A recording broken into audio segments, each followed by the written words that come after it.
Hello, everyone. Thank you for being here. Great to meet you. So let's talk about something we've been working on Trezor for a long time. But before I get to the solution that I want to present here, let me ask ourselves a question. Are all of our assets really secured? I've been asking this question for a long time. Let's take a look on what the ecosystem produces. Every single week, builders build. They build new standards, new chains, new protocols, or new features. But here's the thing. If you want to use some of these features, you need to step outside the secure environment. You often need to use some other solution than hardware wallets. And I think that this is the problem. We are effectively pushed outside of the secure environment just to access what the ecosystem has to offer. We are trading accessibility to new things for security. And I think that this is the bad trade-off to make. If you are a builder, you might have experienced this as well, that you build something great, you want the best security for your users possible. You asked us if we can implement this solution, and often we couldn't do it. You asked us, when will we support your features, your feature? And the very same questions we get asked by many of users all around the world. Behind me on the wall, there are posts from various people, real people on various platforms, and they were pretty much asking the very same question. When will we support some new feature? And often, the answer to that was very uncomfortable to me, because too often, the answers were denying. And then we realized something very uncomfortable, that we were the one who were stopping the innovation. We were the one who was the bottleneck. And that was quite hard realization for us. But it wasn't a lack of ambition, because majority of these features were pretty valid, and we wanted ourselves to implement them. But it was a structural problem. At Trezor, every line of code needs to be reviewed internally. So every line of code that we push to our users, we need to go through. And in order to do that, we need to have a deep expertise in the field. And that is simply not possible if you have a finite team and infinite incoming requests.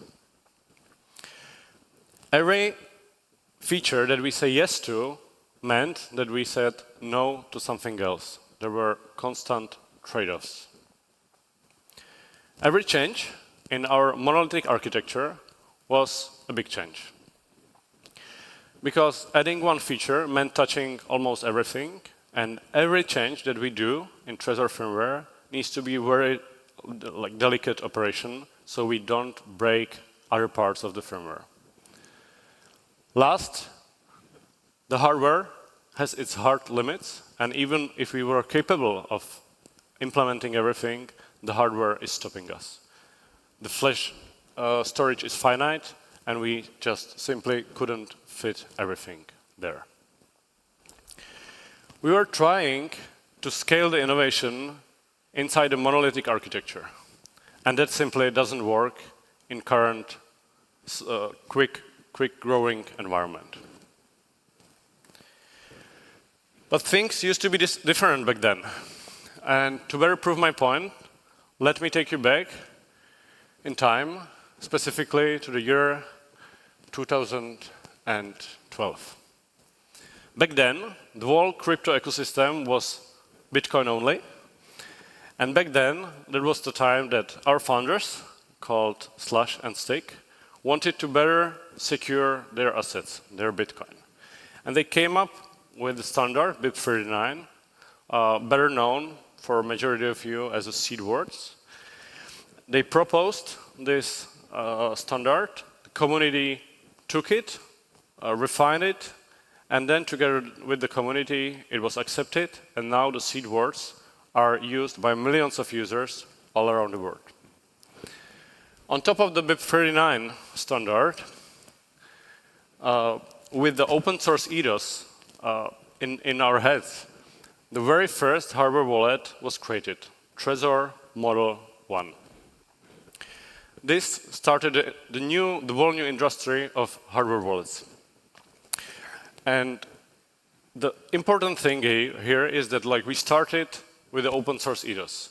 That means that the whole code is accessible to all people all around the world. And when the community saw it, they immediately came and started to improve the product together with us.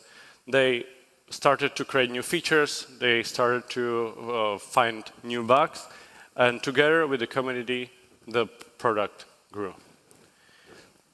One of the great examples on how community contributed to the product was 2015, where Ethereum emerged, because the whole Ethereum feature that is currently in the Trezor was made by the community, by the external contributors. Fast forward to 2025.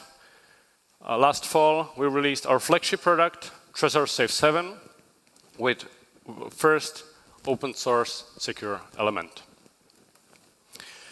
As you all know, the ecosystem grew, and it grew rapidly together with the community, and thanks to the community, Trezor grew as well. However, open source alone and community contributors alone are not enough if the architecture on which they build new things cannot scale. And then we realized that we need a fundamentally different approach to stay on top of the game with the community. So we decided to change that, and we did.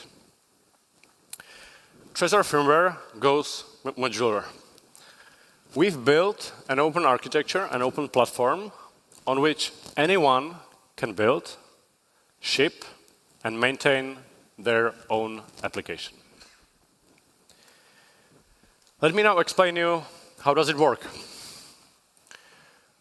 On all of our devices, there are basic modules that make Trezor hardware wallet a secure device.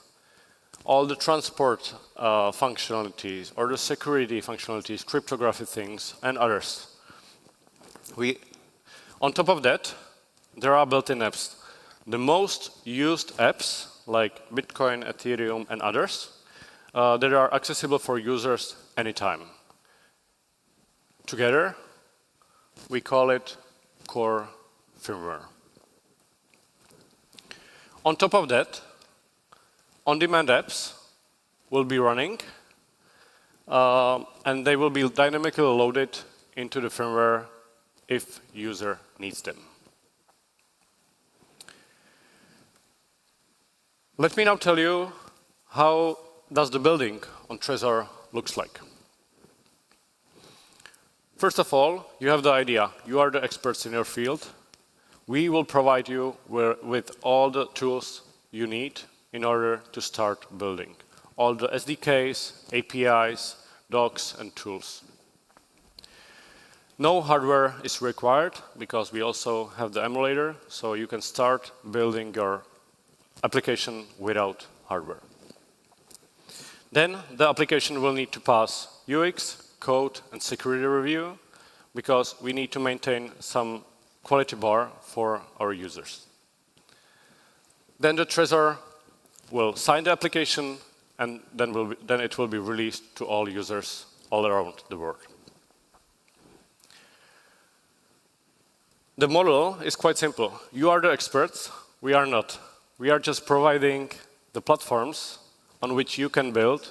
We will provide you all the necessary tools that you need. From the user experience, almost nothing is changing.